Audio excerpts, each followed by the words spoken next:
In all the readings this morning, lessons in humility. Humility, the mother of all virtues. Pride, the root of all sins.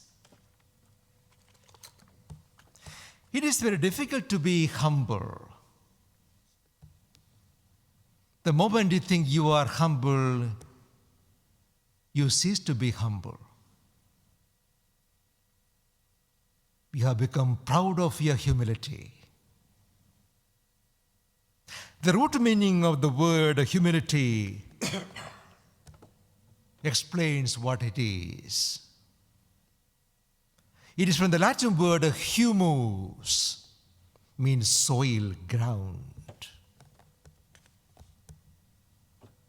When your feet are on the ground, figuratively, when you are really grounded in the reality, you will be humble. That realize that you are flesh and blood, liable to all kinds of weaknesses and failures and shortcomings. You will never think of yourself as better than anybody else. That realization, we are all in the same boat, human beings with the flesh and blood. Nothing to boast about, because you're always looking at the ground truth. St. Francis says, what I am before God is what I am. Nothing more, nothing less. What I am before God is what I am. Nothing more, nothing less. In other words, humility is truth. Or as C.S. Lewis says, humility is not thinking less of yourself, but think of yourself less.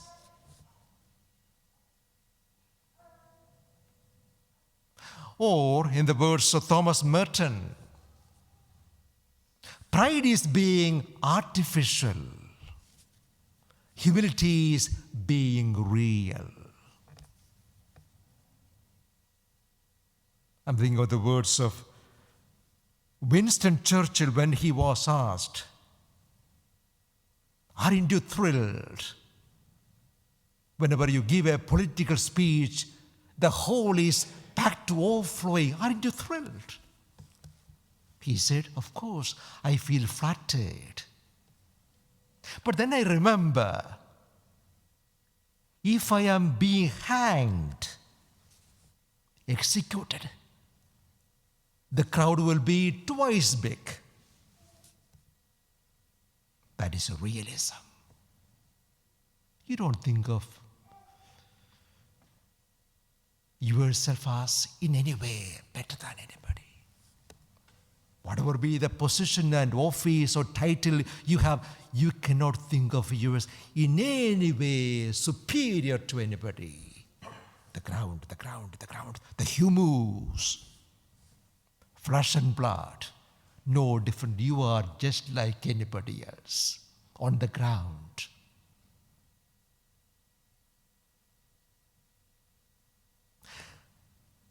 St. Paul says, I am what I am by the grace of God.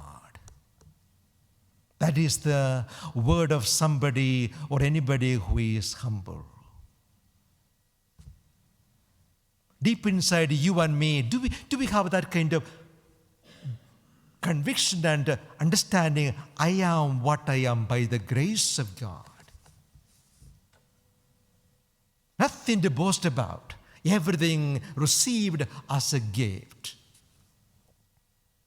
Your health, your wealth, your family, your loved ones, your career, everything, A to Z, everything by the grace of God as God's favor. Nothing to boast about. With your talents or who you are, nothing, everything God's gift. When you have that understanding, you'll always be grateful to God. A grateful person is always humble. A person who is grateful to God is always humble. He or she won't hide the truth. Like Mary, he said, I am so blessed. But the mighty God has done great things for me. The Mary can see the gift given to her. She doesn't hide, I am blessed indeed. But God has done that for me, not me. He has done it. The great God has done great things for me. That's the language of a person who is humble. Saying the truth, rejoicing in it, but then realize, no, that is God's gift. I am so blessed. Do you have that kind of always, that sense of gratitude in your heart all the time? Coming to Mass with the songs of gratitude. We said again, coming to Mass. For Eucharist means thanksgiving. Do you come to Mass with the songs of thanksgiving? Like those Israelites going to Jerusalem with the singing all the way, dancing all the way, a joy to go to the temple. It has nothing to do with the circumstances. Our gratitude has nothing to do with our circumstances. In other words, in sickness, in sorrow, in suffering, in all circumstances, you are grateful. It needs real faith. When you are in pain and things going the wrong way, nothing seems to be working and prayers not answered, but still you can see the hand of God and you feel grateful. And you say, I am really blessed. What do you mean? You are in pain, you are not well, yes, I still feel I am blessed. Is that your language?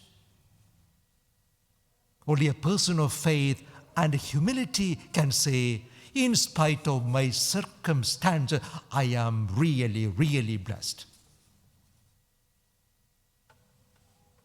The reason is, a humble person will see, my God as wiser than me. My God does everything with His wisdom.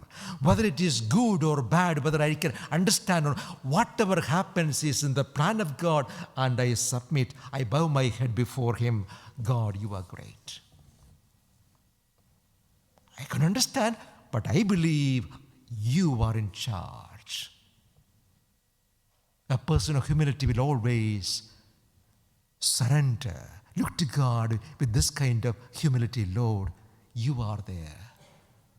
I'll be at peace. To summarize all these, here is a humility test from Mother Teresa. Mother Teresa's humility list. Number 1, speak as little as possible about yourself. Keep busy with your own affairs and not those of others. Avoid curiosity. Number 4, do not interfere in the affairs of others. 5, accept small irritations with good humor. 6, do not dwell on the faults and failures of others. Accept censures, even if unmerited. Give in to the will of others. Number 9, accept insults and injuries. 10, accept contempt, being forgotten and disregarded. Do you ever expect appreciation, gratitude from those whom you helped? You are forgotten, still you are happy. Be courteous and delicate even when provoked by someone. 12. Do not seek to be admired and loved. 13. Do not protect yourself behind your own dignity. 14. Given in discussions, even when you are right. 15. Choose always the more difficult task. The last one. Learn to be humble by doing all the humble work and doing everything for the Lord alone.